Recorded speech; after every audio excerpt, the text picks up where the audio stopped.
Hi. So இன்னைக்கு நம்ம வீடியோவில் ரீசெலர் வர்சஸ் D2C மாடல் பார்க்க போகிறோம். ஸோ நீங்கள் வந்து ஒரு ப்ராடக்ட் ஓனராக இருக்கீங்க, இல்லை மேனுஃபேக்சராக இருக்கீங்க, இல்லை நீங்கள் வந்து ஒரு ரீட்டெயிலராக இருக்கீங்க, இல்லை ஹோல்சேலராக இருக்கீங்க.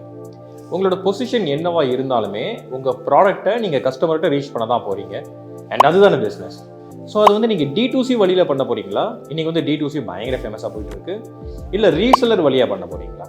ஸோ ரீசெலரும் ஈக்குவலாக ஃபேமஸாக போயிட்டு இருக்கு. இது ரெண்டுமே கிட்டத்தட்ட புது மாடல்னும் சொல்லலாம், இல்லை பழைய மாடல்னு சொல்லலாம். பட் இது ரெண்டுமே இன்னைக்கு வந்து ஒரு புது ஷேப் கிடைச்சிருக்கு, கொஞ்சம் பெரிய லெவலில் போயிட்டு இருக்கு.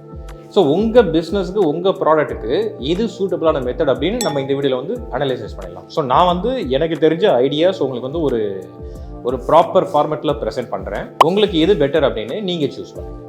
ஸோ இப்போ நம்ம ஒன்றா பாயிண்ட் பை பாயிண்ட்டாக நம்ம பார்க்கலாம். ஸோ பாயிண்ட் நம்பர் 1ங்க சேல்ஸ் சேனல். இப்போ நீங்கள் ரீசெலர் மாடல்னு வச்சுக்கோங்களேன். நீங்கள் வந்து ப்ராடக்ட்டை டேரெக்டாக எண்ட் கஸ்டமர்கிட்ட விற்க மாட்டீங்க.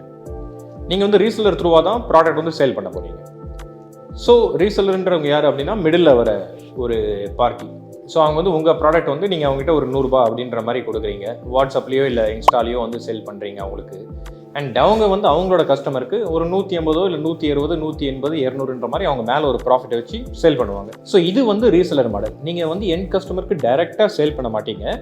நடுவில் ஒரு பார்ட்டி உங்களோட ப்ராடக்டை கைமாற்றி விடுவாங்க அவங்களோட கான்டாக்டில், அவங்க சர்க்கிளில். D2C அப்படின்னா நீங்கள் டைரெக்டாக எண்ட் கஸ்டமருக்கு சேல் பண்ணுவீங்க.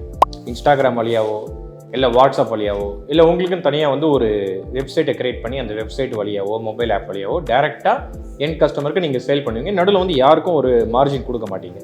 இது வந்து D2C மெத்தட். அண்ட் இப்போ இதில் வந்து மற்ற ஃபேக்டர்ஸ் வந்து பார்ப்போம். இப்போ வந்து உங்களுக்கு ரீசெலர் மெத்தடுக்கும் D2C ஃபுல்ஃபில்மெண்ட் மெத்தடுக்கும் இருக்கிற டிஃப்ரென்ஸ் வந்து உங்களுக்கு தெரிஞ்சிச்சு. இப்போ வந்து மற்ற இம்பாக்டிங் ஃபேக்டர்ஸை நம்ம பார்ப்போம்.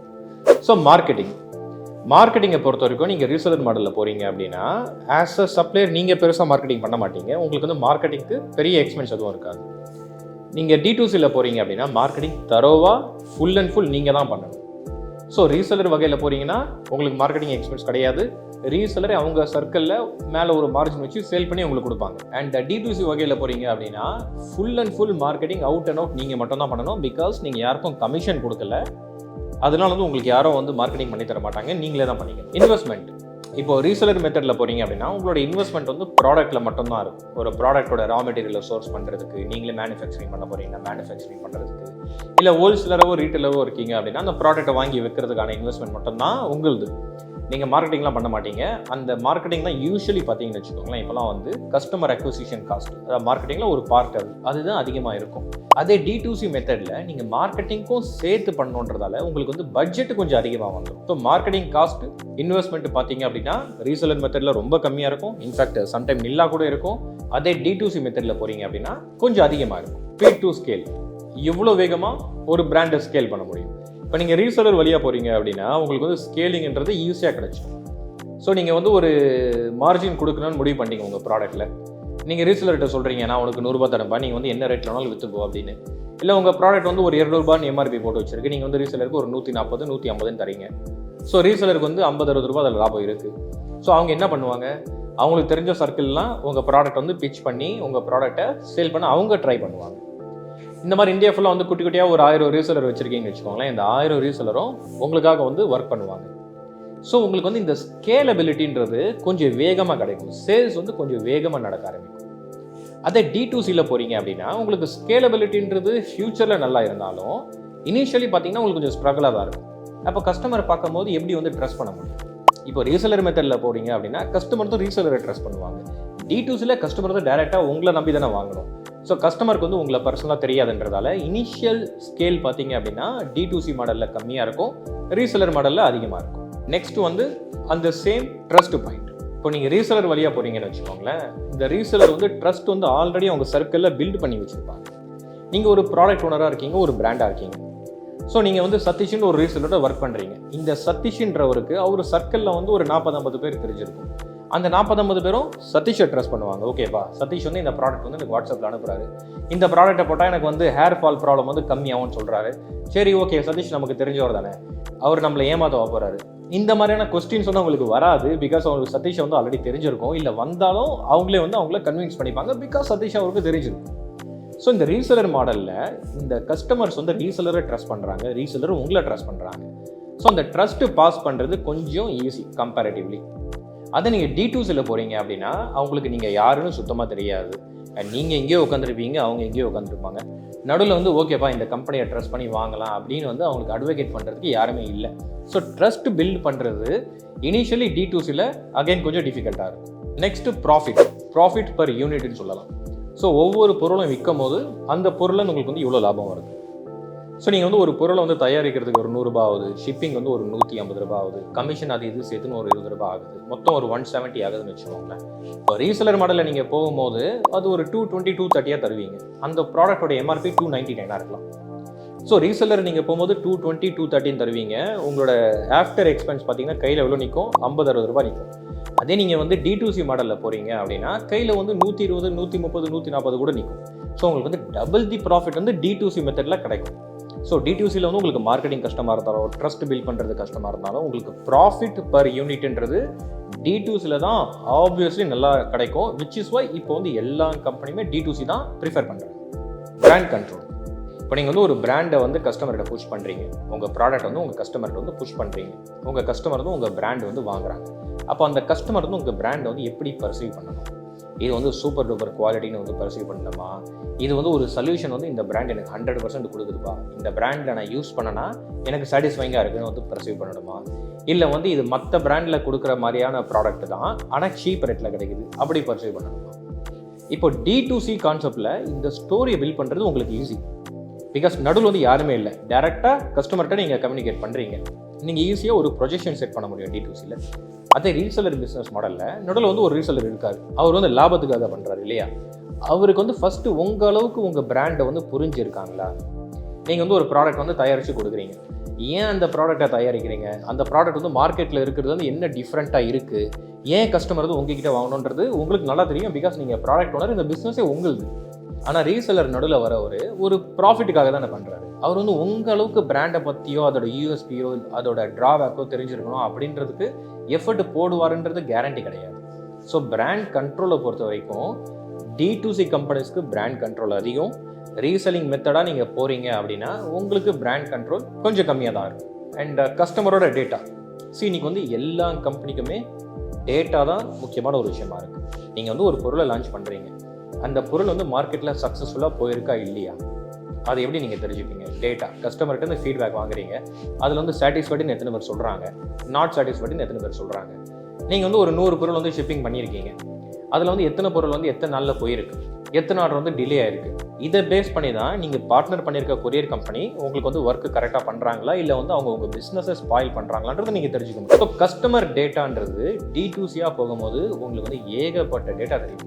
ஸோ ஒரு கஸ்டமர் தான் உங்கள் சைட்டில் திருப்பி எத்தனை வாட்டி வாங்குறாங்க, அண்ட் அவங்களோட நேம் என்ன, அட்ரஸ் என்ன, அண்ட் இன்ஃபேக்ட் வந்து ஒரு சில கேசஸில் நீங்கள் கஸ்டமரோட எக்ஸ்ட்ரா டெமோகிராஃபி டேட்டா கூட நீங்கள் வந்து வாங்க முடியும். அவங்களோட ஏஜ், அவங்களோட ஷர்ட் சைஸு, ஸோ இது எல்லாமே வந்து உங்களால் வாங்க முடியும். அவங்க வந்து மேரிடா நான் மேரிடா டிபெண்டிங் ஆன் யுவர் பிஸ்னஸ். அங்கே வந்து தேவைப்படுற ஒரு நீட் இருக்குது அப்படின்னா உங்கள் கஸ்டமர் கூட ஹாப்பியாக அந்த டேட்டா வந்து ஃபில் பண்ணுவாங்க. அதே ரீசெலர் மாடலில் பார்த்தீங்க அப்படின்னா கஸ்டமர் டேட்டான்றது உங்களுக்கு கொஞ்சம் கம்மியாக தான் இருக்கும். நீங்கள் எப்படி மார்க்கெட் பிளேஸில் போனீங்கன்னா உங்களுக்கு வந்து மார்க்கெட் பிளேஸ்லாம் கஸ்டமர் டேட்டா வந்து கம்ப்ளீட்டாக ரிவீல் பண்ண மாட்டாங்களோ, இங்கே ரீசெலரும் உங்களுக்கு வந்து எல்லா டேட்டாவும் கொடுக்க மாட்டாங்க. ஆப்வியஸ்லி கஸ்டமரோட அட்ரஸ், கஸ்டமரோட ஃபோன் நம்பர், கஸ்டமரோட நேம் வந்து உங்களுக்கு கிடைக்கிறதுக்கான சான்சஸ் ரொம்ப அதிகம். பட் அதை தவிர வேறு டேட்டா இங்கே அக்யூமுலேட் பண்ணுறது கொஞ்சம் உங்களுக்கு கஷ்டமாக இருக்கும். ஸோ கஸ்டமர் டேட்டா பொறுத்த வரைக்கும் D2C model wins over reseller model. Next சப்போர்ட்டுங்க. இப்போ சப்போர்ட்டும் வந்து ரொம்ப பெரிய விஷயம் இல்லை. இன்றைக்கி வந்து அமேசான் வந்து இவ்வளோ பெருசாக இருக்குது அப்படின்னா இன்றைக்கி வந்து அமேசானில் சப்போர்ட் எப்படி இருக்குன்னு எனக்கு வந்து பர்சனலாக தெரியல. பிகாஸ் ரீசென்ட்லி எனக்கு வந்து பெரிய சாட்டிஸ்ஃபேக்ஷன் இல்லை. பட் அவங்க இவ்வளோ பெருசாக ஆகும் போது கஸ்டமர் எல்லாம் அவங்கள ப்ரைஸ் பண்ணது காரணம் வந்து சப்போர்ட்டு தான். ஸோ அந்த சப்போர்ட் நீங்கள் வந்து கஸ்டமர் ஒரு ப்ராடக்ட் வாங்குறாங்க, அந்த ப்ராடக்ட் எதிர அவங்க ஹாப்பியாக இருக்காங்க, ஹாப்பியாக இருந்தால் சந்தோஷம். பட் அவங்களுக்கு வந்து அதில் சம்திங் வந்து சாட்டிஸ்ஃபேக்ஷன் கிடைக்கல. அது ஏன் சாட்டிஸ்ஃபேக்ஷன் கிடைக்கல, அண்ட் அந்த ப்ராடக்ட்டில் வந்து அவங்களுக்கு ஏதோ ஒரு ஃபர்தராக ஒரு கொஸ்டின் இருக்குது, இல்லை அந்த ப்ராடக்ட் வந்து அவங்க எக்ஸ்சேஞ்ச் பண்ணணும், சைஸ் வந்து அவங்களுக்கு செட் ஆகலை. ஸோ இதெல்லாம் வந்து நீங்கள் இந்த ப்ராப்ளம்லாம் வந்து எப்படி அட்ரஸ் பண்ண முடியும்னா டைரக்ட் கஸ்டமர் கான்டாக்ட் இருந்தால் டேரெக்டாக அவங்ககிட்ட 1-to-1 நீங்கள் பேசி இதுதான் உங்களுக்கு பிரச்சனையா, சரிங்க நான் வந்து சரி பண்ணித்தரேன் அப்படின்னு வந்து அட்ரஸ் பண்ணி உங்களுக்கு கஸ்டமரை சாட்டிஸ்ஃபை பண்ண முடியும். எந்த ஒரு கஸ்டமர் டிசப்பாயிண்ட் ஆயிருக்காங்களையோ அவங்களையுமே நீங்கள் வந்து ஹாப்பி ஆக்க முடியும். பட் ரீசெலர் மாடலில் அந்த ரீசெலர் வந்து அந்த கஸ்டமர் எப்படி ஹேண்டில் பண்ணுவார்னு உங்களுக்கு தெரியாதுல்ல. ஒரு ரீசெலர் மாடலில் வந்து ரீசெலர் வந்து அந்த பிராண்ட் ஓனரை காட்டி கொடுக்க மாட்டார். பிகாஸ் அவரோட மார்ஜின் வந்து பிராண்ட் ஓனர். நீங்கள் ஒரு 100 ரூபாய்க்கு வச்சிருக்கீங்க அப்படின்னா ரீசெலர் வந்து மேலே ஒரு 50 ரூபா வச்சிருப்பாரு. ஸோ அவர் வந்து இவர் தான் பிராண்ட் ஓனர் அப்படின்னு கஸ்டமர்கிட்ட காட்டிட்டா கஸ்டமருக்கு வந்து நீங்கள் வந்து இந்த ரீசெலரோட சீப்பாக தான் கொடுக்குறீங்கன்றது தெரிய வந்துடும். அடுத்த வாட்டிலேருந்து ரீசெலர் வந்து அவங்க ஸ்கிப் பண்ணுவாங்க, டேரெக்டாக உங்ககிட்ட வாங்குவாங்க. அது மட்டும் இல்லாமல் ரீசெலர் வந்து ஓகே என்கிட்டே நீ பிஸ்னஸ் பண்ணுறியா அப்படின்ற ஒரு சின்ன கோவமும் கஸ்டமருக்கு வரும். இந்த ரீசன்னால ரீசெலர் வந்து உங்களை காட்ட மாட்டார்.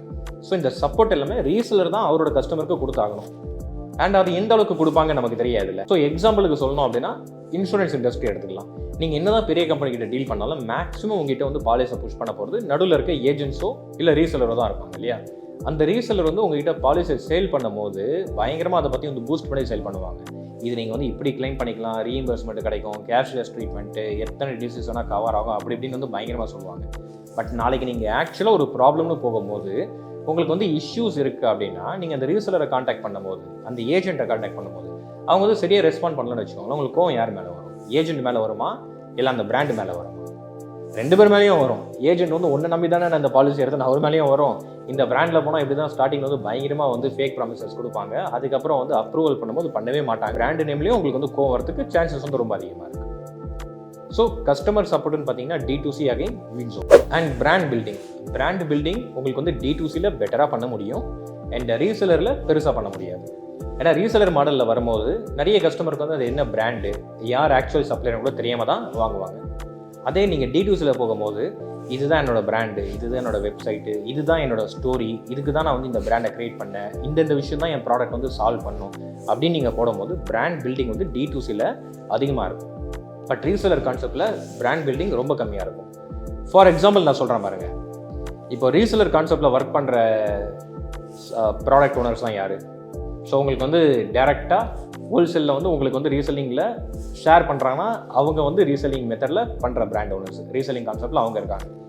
நாங்கள் இருக்கோம் பாப் ஸ்டோரில் வந்து நாங்கள் ஒரு 10 இயர்ஸாக ரீசெலருக்கு சப்போர்ட் பண்ணுறோம். எங்கள் மேனுஃபேக்சர்லேருந்து ப்ராடக்டை நாங்கள் சோர்ஸ் பண்ணி கொடுக்குறோம்.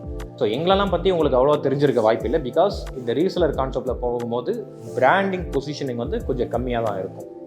நமக்கு வந்து வால்யூம் அதிகமாக இருக்கும், சேல்ஸ் அதிகமாக இருந்தாலும் வெளியே வந்து நம்ம பிராண்ட் நேம்ஸும் அவ்வளோ வந்து வெளியே தெரியாது யாருக்குமே. அதே நீங்கள் D2Cயில் இருக்க பிராண்ட் எடுத்துக்கோங்க, மினிமலிஸ்ட் பிராண்ட் எடுத்துக்கோங்க, இல்லை மம்மா எர்த்து அண்ட் கோட்டு. ஸோ இதெல்லாம் வந்து பார்த்தீங்கன்னா D2C கம்பெனி. ஸோ இவங்கெல்லாம் பிராண்ட் பில்டிங் பயங்கரமாக பண்ணியிருப்பாங்க. இப்போ நான் சொன்ன இந்த ரீசெல்லிங் மெத்தடில் ஒர்க் பண்ணுற எந்த பிராண்ட் ஓனரும் உங்களுக்கு வந்து பேர் அவ்வளோ தெரிஞ்சிருக்காது, எனக்கே கூட தெரியாது. ஒரு சின்ன சர்க்கிளில் யாரெல்லாம் பண்ணுறாங்க அப்படின்ற மாதிரி தெரியும். பட் அதை தாண்டி யார் பண்ணுறாங்கன்னு தெரியாது. ஸோ பிராண்ட் பில்டிங் வந்து ரீசெல்லிங்கில் கஷ்டம், D2Cயில் ஈஸி. ஸோ இப்போ நம்ம சும்மா சம்மரைஸ் பண்ணிடலாம். இன்வெஸ்ட்மெண்ட்டு, மார்க்கெட்டிங்கு இதெல்லாம் வந்து ரீசெல்லரில் கம்மியாக இருக்கும். ஸ்கேலபிலிட்டி ரீசெல்லர் மாடலில் வேகமாக இருக்கும். ஆனால் D2Cயில் பார்த்தீங்க அப்படின்னா பிராண்ட் பில்டிங் பண்ணுறது உங்களுக்கு வந்து ஈஸியாக இருக்கும் அண்ட் ப்ராஃபிட் பர் ப்ராடக்ட் வந்து அதிகமாக இருக்கும். உங்களுக்கு கஸ்டமர் சப்போர்ட்டு வந்து நல்லா கொடுக்க முடியும், அந்த பிராண்ட் பொசிஷனிங் நல்லா கொடுக்க முடியும்.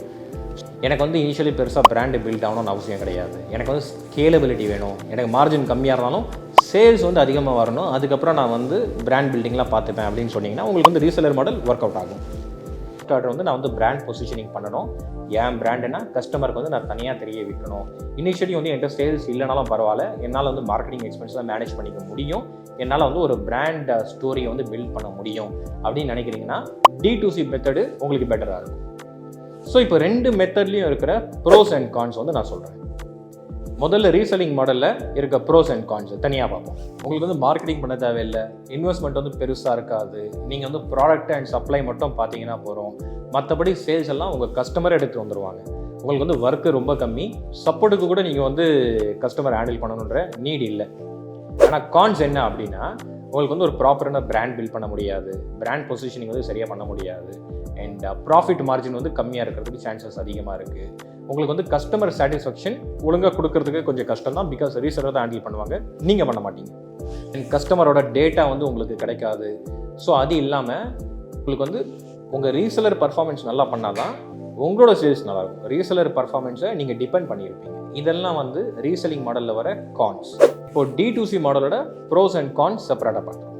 ஸோ ப்ரோஸ் வந்து என்ன அப்படின்னா, ஸோ உங்களுக்கு வந்து பிராண்ட் பில்டிங்கில் ஃபுல் கண்ட்ரோல் இருக்கும். உங்கள் பிராண்டை நீங்கள் எப்படி செட் பண்ணணும்னு நினைக்கிறீங்களோ, எப்படி கஸ்டமர் வந்து பர்சீவ் பண்ண நினைக்கிறீங்களோ அந்த மாதிரி பண்ண முடியும். அண்ட் மார்ஜின் அதிகமாக வைக்க முடியும். உங்கள் கஸ்டமர்கிட்ட நீங்கள் வந்து ஒரு பிராண்ட் லாயல்ட்டியை வந்து பில்ட் பண்ண முடியும். அண்ட் சப்ளை செயின் என்டையராக உங்களால் கண்ட்ரோல் பண்ண முடியும். கஸ்டமர் டேட்டா உங்களுக்கு வந்து ஃபுல்லாக கிடைச்சதும் without any restriction or limitation in between. And long டேர்முக்கு ஒரு பெரிய பிராண்டாக உங்களுக்கு வந்து பில்ட் பண்ண முடியும். இது வந்து D2Cயோட ப்ரோஸ். இப்போ வந்து D2Cயோட கான்ஸ் பார்க்கலாம். ஸோ மார்க்கெட்டிங், பிராண்டிங் அண்ட் லாஜிஸ்டிக்ஸில் உங்களுக்கு வந்து காஸ்ட் வந்து அதிகமாக இருக்கும். ஸோ லாஜிஸ்டிக்ஸ் காஸ்ட் வந்து நீங்கள் எப்படி பண்ணாலும் இருக்கும். And marketing and branding cost வந்து ஆப்வியஸ்லி D2Cயில் வந்து உங்களுக்கு ரொம்பவே அதிகமாக இருக்கும். அண்ட் க்ரோத் வந்து கம்மியாக இருக்கும். பிகாஸ் நான் சொன்ன மாதிரி கஸ்டமர் வந்து உங்களுக்கு இனிஷியலி நம்ப மாட்டாங்க. அண்ட் நீங்கள் வந்து ரொம்ப மெனக்கிடணும் ஒரு ப்ராடக்ட் வந்து சேல் பண்ணுறதுக்கு அப்படின்னு. ஸோ உங்களுக்கு வந்து இனிஷியலி பார்த்தீங்க அப்படின்னா சேல்ஸ் வந்து கொஞ்சம் கம்மியாக தான் இருக்கும். Higher visibility, higher responsibility. So D2Cயில் நீங்கள் தான் என்டையராக ஒரு ஸ்டோரியை பில்ட் பண்ணுறீங்க. ஸ்டார்டிங்லேருந்து எண்டிங் வரைக்கும் ஒரு ப்ராடக்டை சோர்ஸ் பண்ணுறதுலேருந்து கஸ்டமருக்கு டெலிவரி பண்ணுறதுக்கும் மிடில் மார்க்கெட்டிங் பண்ணுறது இது எல்லாமே நீங்கள் தான் பண்ணுறீங்க. ஸோ ரெஸ்பான்சிபிலிட்டி இங்கே நீங்கள் வந்து கொஞ்சம் அதிகமாக எடுக்கிற மாதிரி இருக்கும். பிகாஸ் நீங்கள் எந்த ஒரு பார்ட்னரும் இல்லாமல் டேரெக்டாக கஸ்டமர்கிட்ட உங்கள் ப்ராடக்ட்டை சேல் பண்ண போகிறீங்க. Advertisement spend. ஸோ இது வந்து மார்க்கெட்டிங் எக்ஸ்பென்ஸில் வந்துடும். பட் அகைன் இந்த ஆட்ஸ் வந்து நீங்கள் கான்ஸ்டண்ட்டாக வந்து புது ஆடை க்ரியேட் பண்ணிகிட்டே இருக்கணும். தீபாவளி வந்தால் தீபாவளிக்கு ஏற்ற மாதிரி நீங்கள் ஆஃபர் கொடுக்கணும், ஆடு போடணும். பொங்கல் வந்து அதுக்கேற்ற மாதிரி ஆஃபர் கொடுக்கணும், ஆடு போடணும். அண்ட் உங்கள் ப்ராடக்ட் வந்து நீங்கள் டிஸ்போஸ் பண்ணுறீங்க அப்படின்னா அந்த டிஸ்கவுண்ட் சேல் வந்து நீங்கள் அடிக்கடி க்ரியேட் பண்ணணும். இதுக்கெல்லாம் வந்து மாற்றி ஆடு வந்து நீங்கள் ரன் பண்ணிக்கிட்டே இருக்கணும். ஸோ பட்ஜெட் மட்டும் இல்லை, உங்களோட மார்க்கெட்டிங் ஒர்க்குமே இதில் வந்து அதிகமாகிடும். ஸோ அவ்வளோதாங்க. நான் வந்து உங்களுக்கு D2Cக்கும் ரீசெலர் மாடல்லையும் என்ன டிஃப்ரென்சஸ்ன்றது ஐ பிலீவ் நான் வந்து பாயிண்ட் பை பாயிண்ட்டாக உங்களுக்கு வந்து சொல்லியிருக்கேன். ஸோ நீங்கள் ஒரு ப்ராடக்ட் ஓனராக இருக்கீங்க அப்படின்னா எந்த மெத்தட் வந்து உங்களுக்கு சூட்டபிள் ஆகுமோ அந்த மெத்தடில் நீங்கள் தாராளமாக பண்ணலாம். நீங்கள் D2Cயாக பண்ண போகிறீங்க அப்படின்னா ஒரு ஸ்டார்டிங்கில் வந்து ஒரு இ-காமர்ஸ் சைட் பில்ட் பண்ணிக்கோங்க. இல்லை இன்ஸ்டாகிராமில் வந்து ஒரு ஆக்டிவான அக்கௌண்ட் க்ரியேட் பண்ணிக்கோங்க, அங்கேருந்து ஸ்டார்ட் பண்ணுங்கள். இல்லை நீங்கள் வந்து ரீசெலர் மாடலில் போக போகிறீங்க அப்படின்னா ஃபஸ்ட்டு வந்து ரீசெலரோட கம்யூனிட்டி பில்ட் பண்ணுங்கள். ஸோ இது வந்து ப்ராப்பராக சொல்லணும் அப்படின்னா ட்ராப் ஷிப்பிங் சர்வீஸ் வந்து நாங்கள் ஒரு 10 இயர்ஸாக கொடுத்துட்ருக்கோம். இப்போ இதில் வந்து உங்களுக்கு ரீசெல்லிங் சர்வீஸும் நாங்கள் ஸ்டார்ட் பண்ணியிருக்கோம். ரெண்டுத்துக்கும் டிஃப்ரென்ஸ் என்ன அப்படின்னா, இப்போ நீங்கள் ட்ராப் ஷிப்பிங்கில் நீங்கள் சப்ளையராக வரீங்க எங்கள் கிட்டேன்னா உங்கள் ப்ராடக்ட்டை வந்து நாங்கள் பாப் ஸ்டோரில் லிஸ்ட் பண்ணுவோம். எங்கள் ரீசெலர் சேல் பண்ண உங்கள் கிட்டே வந்து நாங்கள் பிக்கப் பண்ணி டெலிவரி பண்ணிவிடுவோம். மைனஸ் பாயிண்ட் வந்து உங்களுக்கு கண்ட்ரோல் கம்மியாக இருக்கும். அதே ரீசெல்லிங் மெத்தடில் போகும்போது டேரெக்டாக வந்து நாங்கள் ரீசெலரை உங்களோட கனெக்ட் பண்ணிவிடுவோம். நீங்கள் ரீசெலர் கிட்ட வந்து ஒரு வாட்ஸ்அப் குரூப்பை க்ரியேட் பண்ணி அது மூலிமா சேல் பண்ணலாம். இல்லை வந்து அவங்களுக்கு வந்து ஒரு தனியாக டிஸ்கார்டில் கூட நீங்கள் வந்து ஒரு கம்யூனிட்டி க்ரியேட் பண்ணி அதில் நீங்கள் சேல் பண்ணலாம். இல்லை இமெயில் மார்க்கெட்டிங்கில் சேல் பண்ணலாம், ஓன் வெப்சைட் வச்சு நீங்கள் சேல் பண்ணலாம். So up to you. இப்போ உங்களுக்கு இந்த ரீசெல்லிங்கில் இல்லை ட்ராப் ஷிப்பிங்கில் ஆஸ் அ சப்ளையராகவோ இல்லை ஆஸ் அ ரீசெலராகவோ கூட ஹெல்ப் வேணும் அப்படின்னா எங்களுக்கு வந்து கமெண்ட் பண்ணுங்கள். ஸோ எங்கள் டீம் வந்து உங்களுக்கு சப்போர்ட் பண்ணுவாங்க. ஸோ எனிவேங்க, இந்த வீடியோ வந்து உங்களுக்கு பிடிச்சிருந்தா லைக் பண்ணுங்கள். உங்களுக்கு கொஸ்டின்ஸோ இல்லை கிளாரிஃபிகேஷனோ தேவைப்படுது அப்படின்னா கமெண்ட் பண்ணுங்கள். அண்ட் நம்ம சேனலை இன்னும் சப்ஸ்கிரைப் பண்ணல அப்படின்னா சப்ஸ்கிரைப் பண்ணுங்கள். நாங்கள் maximum e-commerce, drop shipping, reselling business ரிலேட்டடாக தான் கான்டென்ட் வந்து போடுவோம். And otherwise business analysis, business case studies இது சம்மந்தமாக போடுவோம். So thank you.